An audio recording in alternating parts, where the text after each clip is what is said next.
c'est la même chose. On nous parle du siècle présent et du siècle à venir. Le siècle présent a besoin de tes œuvres. Et le siècle à venir aussi a besoin de tes œuvres. Vous devez comprendre que ce qu'un homme aura sémé sur la terre, il va le voir. On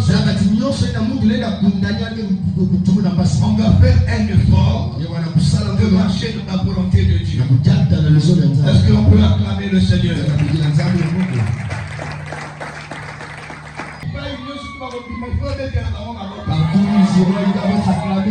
Alléluia. Amen. Nous sommes au territoire de Gadara. Nous sommes à Gadara. Et la Bible déclare que le Seigneur Jésus, il prend les disciples d'un bord et les ramène vers un autre bord. Ce qui est mauvais dans la marche avec le Seigneur, c'est faire le surplace. Évitez de faire le surplace dans le Seigneur. C'est même mieux de reculer. Celui qui recule, c'est pour prendre l'élan afin de sauter. Dans le Seigneur, ne faites pas le surplace et ne faites pas le circuit. C'est-à-dire aux rond-point. Organisation pour avancer, et tu es sur place aux rond-point. Et il y en a qui sont sur place, ils ne bougent pas. C'est ce qui est dangereux. Si vous avez dans votre église, les chrétiens qui prennent le surplace, ils vont détruire beaucoup de chrétiens. Ils vont détruire l'environnement chrétien. Ils deviennent comme des cailloux, comme des planches dans l'eau qui ne se seront pas transformées en cailloux. Je te dis, maman, sur place. Si tu marches avec quelqu'un qui ne change pas, éloigne-toi de lui. Qui m'a dit? Donc, ma mécanicien aussi est Yoma. Donc, comment c'était bête la caquée. Après ma gueule, il n'a pas peur de tout cela. Évitez de faire le surplace. Dans la vie avec le Seigneur, apprenez à aller sur l'autre bord. La vie chrétienne, c'est une vie qui doit avancer. Il faut qu'on voie le changement en vous. Et on a remarqué que tous ceux qui ont marché avec Dieu dans la Bible, la première des choses qui changeaient, c'était quoi? C'était le caractère. Voilà pourquoi à Antioche même, on avait remarqué que ceux-là, ce sont les disciples de Jésus. C'est pas parce qu'ils avaient de l'argent, c'est pas parce qu'ils avaient des voitures ou des maisons, mais c'est parce qu'ils avaient le caractère de Christ. Ne dirigez jamais votre chrétienté de votre propre pensée. Ne dirigez pas votre chrétienté selon la coutume de votre famille. Mais dirigez la chrétienté selon les principes, les bases fondamentales qui est la parole de Dieu. Pour qu'on connaisse vraiment que tu es un chrétien. C'est pas parce que tu vas à l'église, mais c'est parce que tu as un caractère qui est différent des autres. Je parle surtout à la jeunesse. Je parle aussi aux parents. Si on ne voit pas votre caractère changer, on ne vous appellera pas chrétien. Les premières œuvres que nous devons présenter au Seigneur, c'est notre bonne moralité.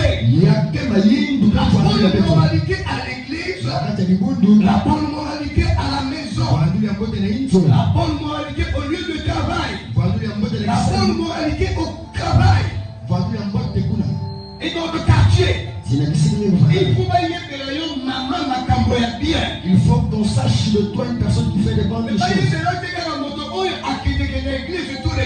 Qu'on ne sache pas de toi quelqu'un qui va à l'église, vous venez pour recevoir des enseignements. Et pour recevoir des enseignements, il faut que vous soyez transformés. Vous savez, l'église de Corinthe a eu des problèmes. Et jusqu'à aujourd'hui, ces problèmes sont sur la table. Parce que Paul était obligé de parler sévèrement aux membres de cette église. C'était par rapport à leur moralité. Au lieu de mettre la bonne moralité au premier, ils ont mis le pommes des bijoux en premier. Donc ils venaient à l'église pour faire le match vu, pour démontrer qu'ils ont des cravates, pour démontrer que c'est la main propre. Ils ne venaient plus pour la rencontre de Dieu. Ils ne venaient plus pour faire le culte. Ils allaient à l'église pour démontrer que non, maman, à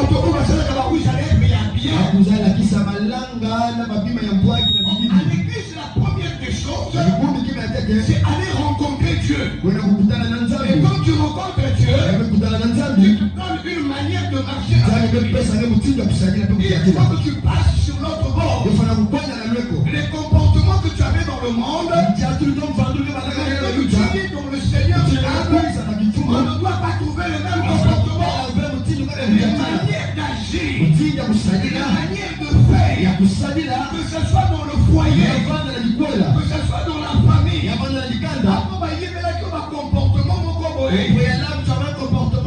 tu es stable dans le Seigneur, on ne doit plus trouver ces mêmes comportements. Tu avais ces comportements parce que tu étais dans le monde, tu marchais selon le monde. Maintenant que tu es passé sur l'autre bord, tu es devenu chrétien, on doit voir en toi des manières des chrétiens. L'église doit apprendre à passer sur l'autre bord. L'église, c'est pas l'histoire de la terre, c'est l'histoire du ciel et de la terre. C'est l'histoire du ciel. On l'a ramené sur la terre. Mais tu ne peux pas prendre l'histoire du ciel et marcher avec comme la terre. Si tu marches avec comme sur la terre, il y a un contraste. Et vous allez voir que les priorités du ciel ne seront pas votre partage. Comment Satan fait pour posséder une vie? C'est à partir des œuvres. Lorsque les œuvres ne sont pas bonnes, lorsque les œuvres ne sont pas dignes de l'évangile, alors Satan trouve son compte, il vient et il s'installe. Il faut que tu passes de l'autre bord, passer de l'autre côté, laisser les comportements anciens, si tu continues à faire ce que tu faisais dans le monde pendant que tu es dans le christianisme, c'est-à-dire que tu n'as pas encore changé. Tu n'as pas changé de bord, tu es toujours au premier abord. Lorsqu'on marche avec le Seigneur, il faut qu'il te communique son caractère, sa manière de faire à l'école, dans le foyer, à l'église, dans la société. Il faut que tu impactes la société par un bon caractère. C'est ça, passer sur l'autre bord. Et c'est ce qu'on attend de nous. Il faut que nous qui sommes église, nous prenons une manière de vivre de Christ et que nous communiquons cela aux autres qui sont dans le monde, afin qu'eux aussi ils soient transformés. C'est ça, impacter. C'est ça ce qu'on appelle impacter. Et on attend de l'église beaucoup de choses. Vous savez, dans la société, l'église est devenue comme en arrière. Parce que c'est dans l'église qu'on voit maintenant les mauvaises choses. C'est dans l'église qu'on voit maintenant les mauvais comportements, les mauvaises habitudes, les gens qui ne peuvent pas pardonner, les gens qui ne peuvent pas faire du bien. Alors que lorsque vous allez dans le monde, vous voyez les gens qui peuvent pardonner, vous voyez les gens qui peuvent faire le bien. Et à l'église, c'est le contraire. Il y a maintenant la haine dans l'église, il y a maintenant la jalousie dans l'église, il y a maintenant le mensonge à l'église. Tout va écouter dans l'église. Nous ne ressemblons pas à Christ. Voilà pourquoi les choses de Christ ne peuvent pas nous atteindre. On ne peut pas voir ces choses parce que nous ne marchons pas dignes de lui. Nous ne reflétons pas sa personne. Et lorsque nous ne reflétons pas sa personne, on n'a même pas le droit d'être appelé chrétien. On n'a pas le droit de prendre des décisions nous-mêmes. Il faut que ce soit inspiré par le Christ. En toutes choses, nous devons faire recours à Christ. Et vous allez voir que ceux du monde, ils vont trouver une transformation. Et à partir de cette transformation, ils vont commencer à nous juger dignes. Ça, ce sont des chrétiens. Ce n'est pas des chrétiens qui avaient dit que ça, ce sont des chrétiens. C'était des païens qui avaient vu le caractère de ces personnes qui honoraient le Seigneur Jésus. Ils ont dit que ceux-là, ce sont des Christ. Je prie le Seigneur que ton caractère soit transformé, que tu passes de l'autre bord, passer sur l'autre bord, et que les gens du monde, il commence à vous donner la parole. Il vous révèle à partir de votre marche, et que les portes par lesquelles Satan rentre pour détruire l'ennemi soient fermées dans votre vie. Est-ce qu'on peut acclamer le Seigneur?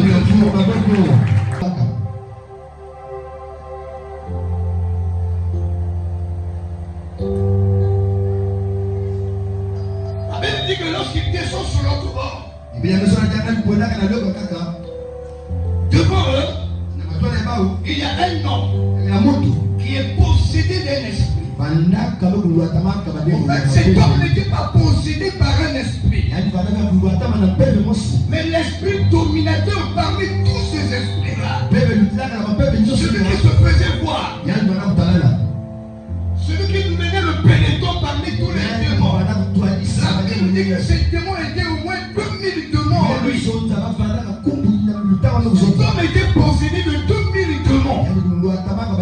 Mais parmi les 2000 démons, il y avait un commandant. Il y avait un commandant. Le chef de tous ces démons. Celui qui était là.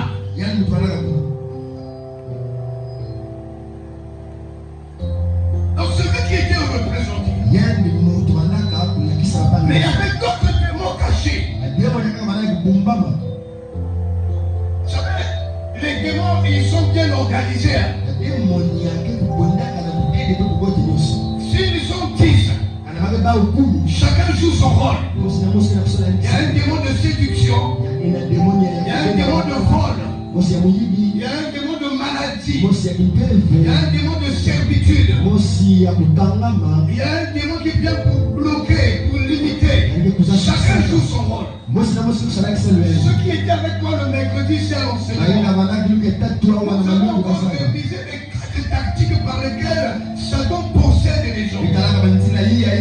Il commence par la suggestion, par des propositions, par la tentation. Alors si tu cèdes à la tentation, alors il saute une étape. Il va t'obséder. Quand il obsède une personne, il n'est pas dans la personne, il est hors de la personne. Mais il va obliger à cette personne-là de faire sa volonté. Après l'obsession, il passe à la persécution. À la persécution, il va commencer même à toucher à ta santé pour te faire changer d'avis. Là, maintenant, il s'impose par des mauvaises œuvres dans ta vie. Il peut apporter la maladie. Il peut apporter la sécheresse. Il peut mettre en balle tout ce qu'il y a comme appareil à la maison. Il peut faire que ton œuvre au travail. Il peut faire que ton argent soit bloqué. Tout ça c'est pour te déranger. Tu mets mal à l'aise. Avec la position qui va t'apporter, tu puisses accepter. Il oppresse ta vie. Il va faire sortir ce qui est merveilleux, bon et doux dans ta vie. Que tu cesses dans ta mémoire. Que tu cesses dans tes activités. Que tu cesses dans toutes les choses. Et lui, il va maintenant apporter ce qu'il faut. Ce qu'il va t'apporter, ça va ton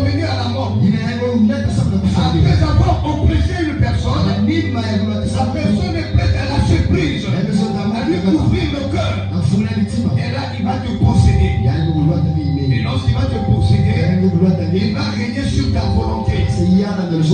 Il va régner sur ta volonté. Et tu deviens son esclave. Tu n'auras plus un mot à dire pour toi-même.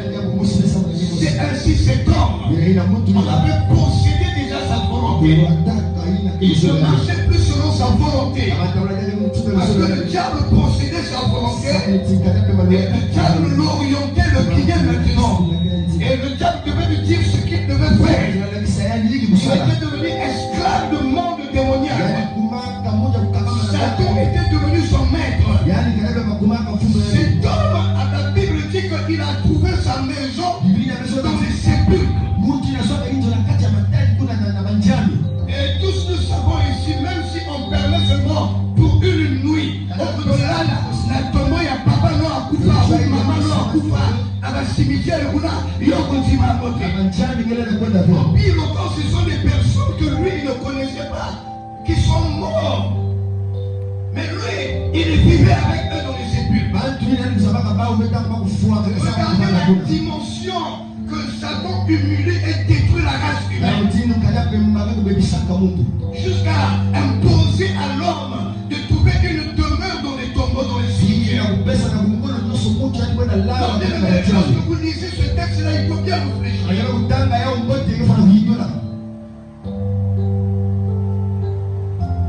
Donc, démon on l'a possédé, la Bible ne nous dit pas de ce qu'il était. Mais comme Satan est venu, ils sont fous. Satan n'a pas le respect des lois. Il n'a pas le respect des lois. Et lorsqu'il trouve une porte où il s'impose. Et il commence à te donner les manières que tu vas vivre. Qui ne dépendent pas de toi, mais qui dépendent de lui. Il peut te dire que non, je t'enchaîne pendant 10 ans, tu tomberas malade. Les 10 ans qui suivent, là, toi, tu dois passer ta vie dans la maladie. Ou bien il peut dire que non, je t'enlève au travail. Mais à cet homme, bien aimé, la Bible dit que non. On lui a dit quitte ta maison, va vivre au sépulcre. Et en vivant au sépulcre, Satan lui impose qu'il ne doit pas porter les vêtements, qu'il ne doit pas couvrir sa nudité. La Bible déclare que cet homme était en tenue d'Adam et Ève. Même Adam et Ève, c'était dans le jardin d'Éden. Mais lui, c'était dans le jardin des morts.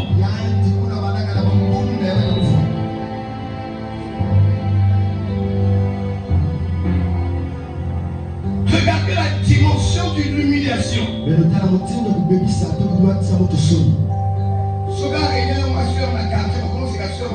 Mon bal, non, on va dans le cimetière, on va dans la régnée. S'il avait influencé dans le quartier, ça pourrait avoir. Tu n'as pas le droit de te couvrir.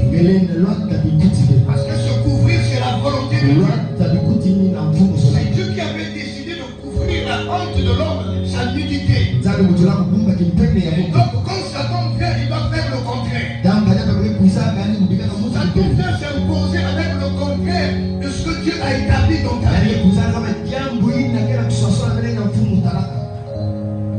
Voilà pourquoi il a dit à Adam, est-ce qu'il est réellement écrit? Est-ce qu'il est réellement dit? Il peut concrétiser ce que Dieu a placé. Et cet homme était nu dans les yeux. La Bible dit que nuit et jour, il était là dans les yeux. Pas de couverture. Le soleil, il est là. La pluie, il est là. La fraîcheur, il est là. Exposé aux intempéries. C'est pas sa volonté. Si c'était sa volonté, il allait se couvrir et repartir dans sa demeure. Mais la sauver la crière au pain de la Lilita. On a dit que toi tu dois vivre. Et pire encore, la Bible dit, pendant qu'il vivait dans le sépulcre, il prenait des cailloux, il se blessait le corps. S'il avait mal, il allait arrêter. C'est que les démons avaient fait qu'il n'est pas mal. Il se plaisait avec les cailloux. Donc on enlevait la sensibilité de l'âme. J'ai vécu cette histoire avant de connaître Dieu. Dieu m'a appelé, j'ai traversé cette vallée de peine, la sensibilité de l'âme. Sont cool. Je n'ai pas mal.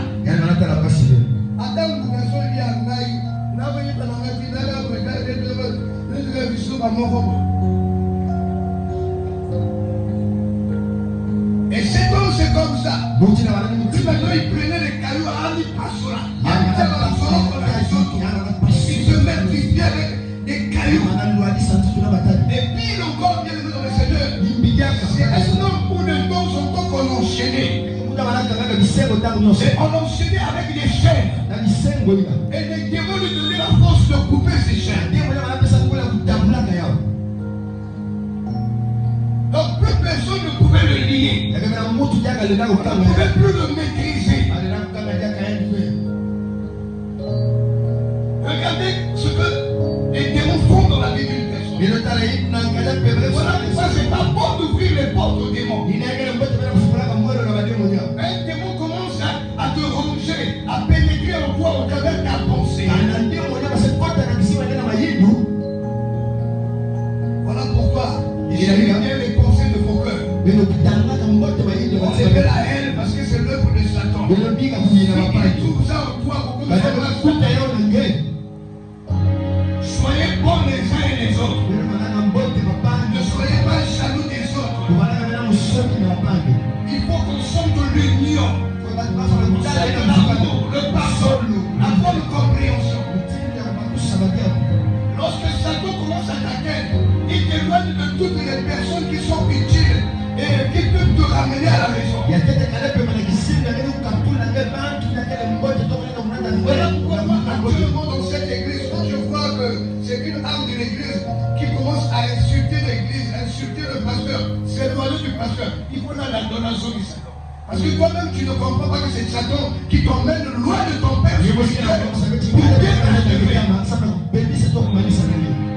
Lorsque Satan veut t'achever, il t'éloigne de ton église. Il te donne les pensées concrètes. À l'église, on ne t'aime pas. Il n'y a pas besoin que je puisse t'aimer à l'église. C'est déjà que Jésus-Christ, il est de l'église, je puisse t'aimer. C'est lui qui t'aime déjà. Ça, c'est son église. Il faut y venir. Je me répète que j'ai réitère. Si on commence à te dire, ne va pas à l'église, là-bas, on ne t'aime pas. Ne va pas à l'église, là-bas, on ne te considère pas. Ne va pas à l'église, là-bas, on t'accuse de tout. On est en train de t'éloigner.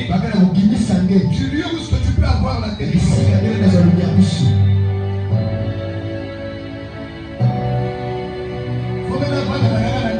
C'est bien, ils sont encore là. Je n'ai aucune église. Parce que là-bas, je suis pas on m'accuse de tout. On est en train de t'éloigner de ta délivrance. On est en train de te faire éviter de vivre la destinée.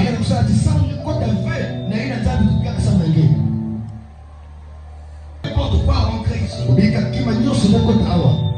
Voilà pourquoi il y a des gens qui ont des combats. Chaque projet, il y a toujours une pensée, tu n'es pas capable, tu n'arriveras pas. Et aussi battre. Il faut rejeter ce genre de choses. Satan est capable de nous même notre pasteur, nous avons payé pourquoi? Pour que tu puisses t'éloigner de ton pasteur.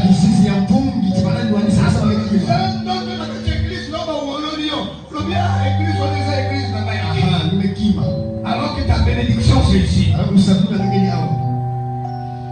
Je parle à une personne. Cet homme-là, on a éloigné de son environnement de vie. On a éloigné de ses parents. Adam, maman, non, elle dit que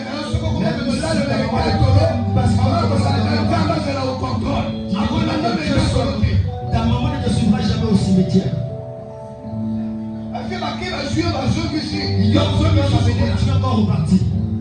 Il y aura un jour où tu dormiras seul. Maintenant, imaginez-moi comment là-bas. Il est en train de causer avec qui? On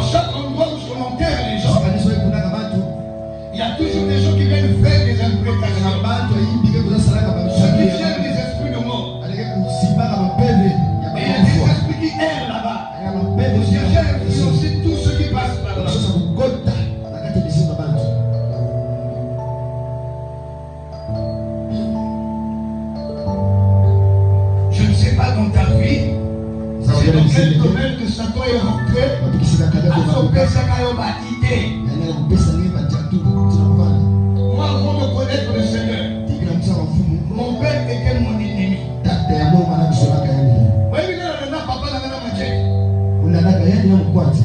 Parce que j'avais dans le monde, on m'a dit que non, c'était lui le sorcier de prophète. Dans la note, c'était lui le sorcier de ma vie. Quand je suis venu dans le Seigneur, comment est-ce que j'ai regretté ça? Non,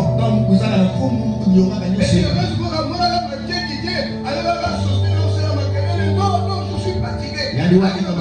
Mais elle maîtrisait ma tête. Chaque fois que je possédais ma qualité, je me suis dit,